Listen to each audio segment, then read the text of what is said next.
YouTube? Quinn Wade coming to y'all with that instant basketball analysis on Analysis Playground on YouTube, exclusively on there forever.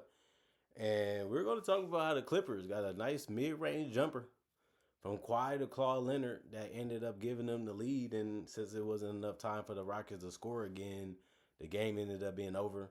I guess you can say Tari Eason had to rush and shoot a three. Even if he makes it, it goes into overtime, is why I said that.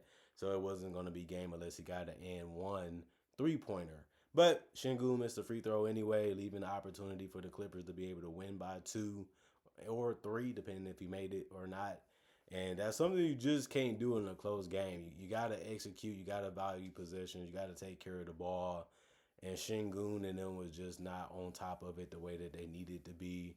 And I just feel like this was a decent defensive game from both teams. Honestly, I liked it. I feel like, of course, A-Man was a little bit undisciplined following Kawhi. But you just want to take him out of the game as much as you can because you know that that's the strongest weapon that they have offensively.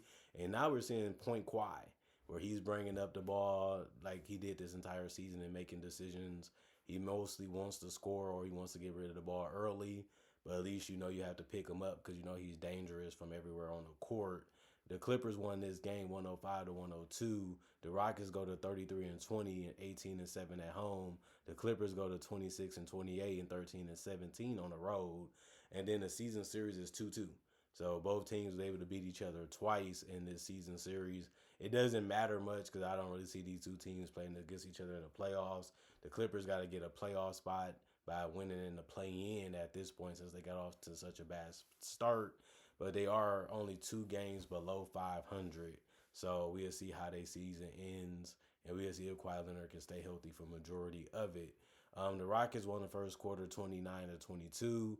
In the second quarter 27 to 24. The Clippers won the third quarter 24 to 20. And they won the fourth quarter 35 to 26. Kawhi the Claude Leonard led them in scoring for the Clippers, for people that don't know. 33 minutes, 27 points, 9 to 20 from the field. He did go 1 to 5 from three, but he did also go 8 of 9 from the free throw line. Finished with a double-double with 12 boards. He knew no Zubac. It's just me and Collins that's going to grab majority of the boards because Brook Lopez is not really known for his rebounding. So he had to come in with that mentality. That's what he's going to have to do, you know, for the rest of this season because they don't really have a big man that they can really trust to protect the rim and get boards with their roster currently constructed. Kawhi Leonard, of course, going to make plays and trying to get steals. He finished with 4 of them tonight. He's leading the league in steals. You can make an argument that he's the best defensive wing again. To a certain extent, there's a lot of good ones now, but he's still up there with them, how he's been playing, especially these last 2 months. 3 offensive rebounds, 2 personal fouls, and a +3 and plus-minus. John Collins, 35 minutes, 12 points, 6 of 11 from the field, 0 of 2 from 3. He got 6 rebounds, 1 assist, 1 turnover, and a steal. 1 offensive rebound, 1 personal foul, and a -7 and plus-minus. He got a lot of easy looks in this one. It was good that he was able to finish a lot of them besides his threes. Derrick Jones Jr. played 30 minutes. He had 12 points. He went 4 of 8 from the field, 2 of 4 from 3, 2 of 2 from the free throw line. He did have 1 rebound, 3 assists, no turnovers, 1 steal, and 2 blocks. 2 personal fouls, was a +5 and plus-minus. He's using that body, you know, to get out fast and quickly and to make plays on the ball on both ends of the court. And then he also was able to make his threes. You know, when he's doing that, he's just an excellent player on both ends of the court for you, and you love to have him. Brook Lopez scored in double figures. You had to be happy with that. 37 minutes, 15 points, 6 of 10 from the field, 3 of 7 from 3. The fact that he can score inside and out is something that makes him so good. He knew that. That's why he made that adjustment in his career. And the Clippers have been loving him for it. But he only had 1 rebound in 37 minutes. I don't remember no big 7-foot that does that. That's insane. He only had 1 board. 3 assists, 1 turnover, 2 steals, and 2 blocks, though. He is a two-way big sometimes. He's older, so he's not as great as he used to be, which they knew when they brought him in, but he's still showing you that he's going to make the effort to at least try to do it. 1 personal foul and a +2 and plus-minus. Chris Dunn, they're going to need him to up his scoring, and he does the last couple games. 37 minutes, 16 points. He went 6 of 10 from the field, 4 of 6 from 3. They're going to leave him open. He just got to either attack, make the pass, or shoot the 3. He did miss his only free throw, but he had 6 assists with only one turnover because the decisions can be that easy and that fast to make if he's reading the defense correctly. 2 rebounds, 1 steal, 5 personal foul, +7.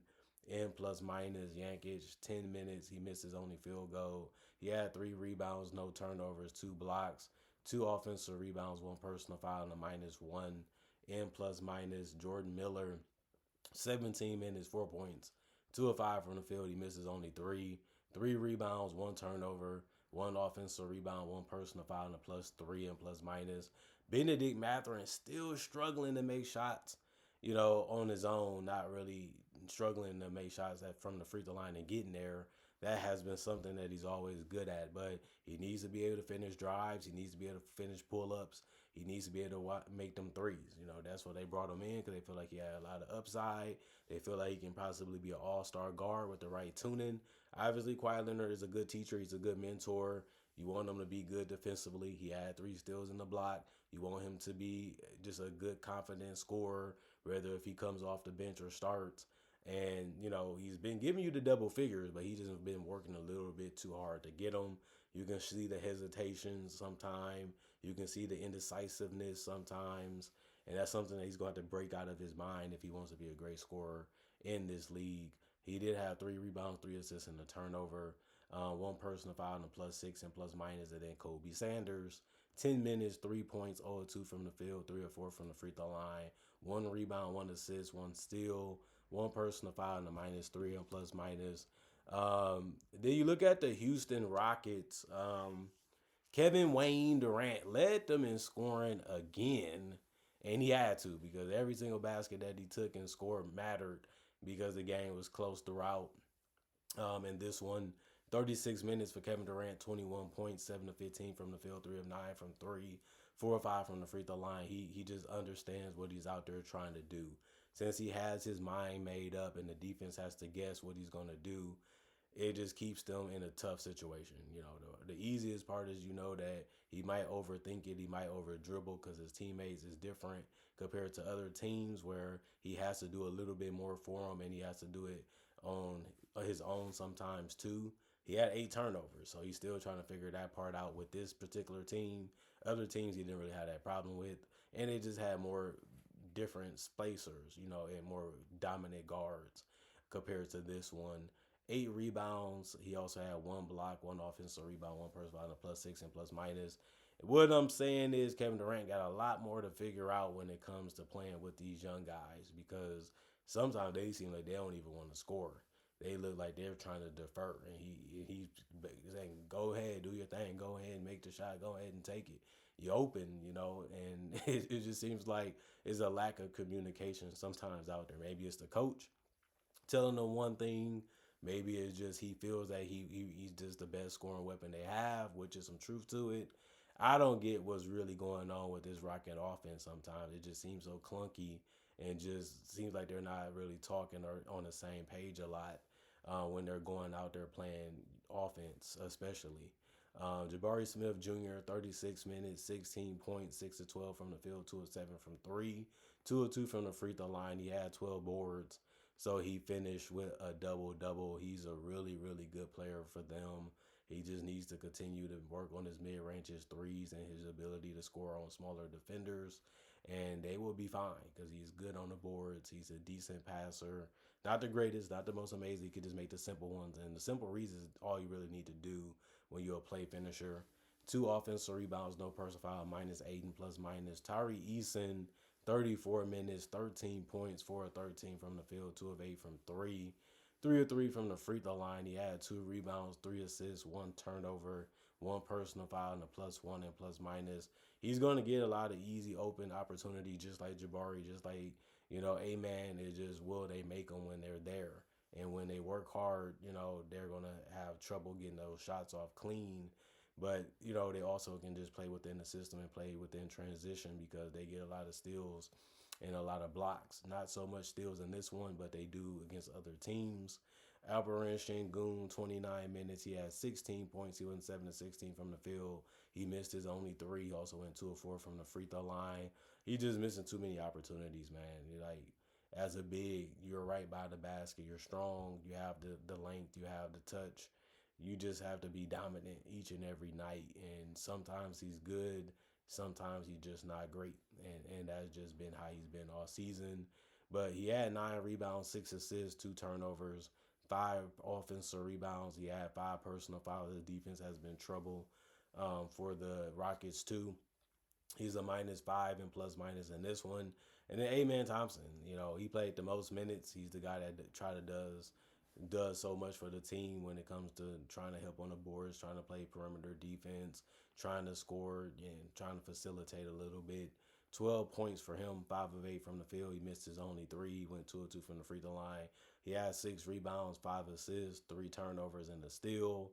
4 offensive rebounds, 2 personal fouls, and a -2. And plus minus, every starter got double figures in points, so you have to love that.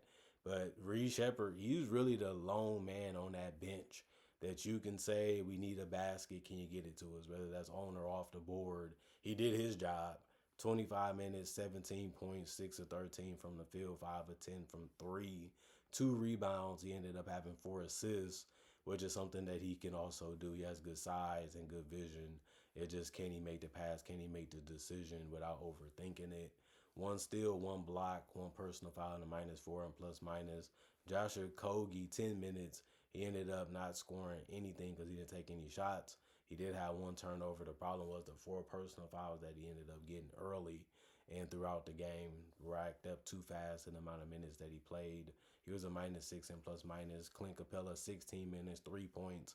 He went 1 of 2 from the field, 1 of 2 from the free throw line. He had the most rebounds with 5. He also had no turnovers. He had 4 blocks, what ended up being the most on the team tonight. And you have to love the fact that he can still do that. He's older, but he still got decent timing. That's all that really matters, if you can get it or not, without fouling. He only had 2 personal fouls, 1 offensive rebound, a +5 and plus minus. And then Jay Sean Tate, 4 points, 2 of 3 from the field, 1 rebound, 1 assist, 2 turnovers, and a steal, 1 personal foul, and a -2 and plus minus. Houston Rockets, 82 field goals taken. They made 46% of them. 77 for the Clippers. They made 47% of them. 28 threes taken by the Clippers. 28 of them, 39% is what they made them at. 36 3-pointers taken by the Rockets. 33% for them. 26 free throws taken by the Clippers. 85% for them. 18 free throws taken by the Rockets, 78%. 45 rebounds for the Rockets, 32 for the Clippers. 25 assists for the Rockets, 21 for the Clippers. 21 turnovers for the Rockets, 9 for the Clippers. 3 steals for the Rockets, 13 for the Clippers. 9 blocks for the Rockets, 7 for the Clippers. 13 offensive rebounds for the Rockets, 7 for the Clippers. 32 defensive rebounds for the Rockets, 25 for the Clippers. 17 personal fouls for the Rockets, 15 for the Clippers. This is a good game. This is an enjoyable game. And anytime, like you said, my favorite games are the one that's close when you don't really know what's going to happen. You don't really know who's going to step up. You don't really know who wants the moment. And Kawhi Leonard said, I ain't running from it. I missed a lot of shots in the fourth quarter. I missed a lot of chances to give us a big lead. But we had that one more chance opportunity. I took it. I made my free throw, made it tough on Tari. We walk out and get the win against a team that's supposedly better than us. We've been playing really great basketball with and without Harden now. We just got to keep on winning. We still got to prove that we're a playoff team. It make no sense at this point to try to tank. Make no sense for them to just give up on their season. They just got to figure out how to get the best out of this roster. Tyronn Lue has been doing that all season. He never quit. He never gave up on his team, and the players haven't done the same. And even the games that they were losing earlier on the season when they were 6-21 was close, and they were just blowing leads, and they just wasn't finishing games. So that was more on the players than it was on Ty. I can put you in the right position. I can help you get where you want to go. You still got to make the play. You still got to make the shot. And they're doing that now, and that's something that E-Man and the Rockets got to figure out, because they got Kevin Durant because they feel like he was the missing piece.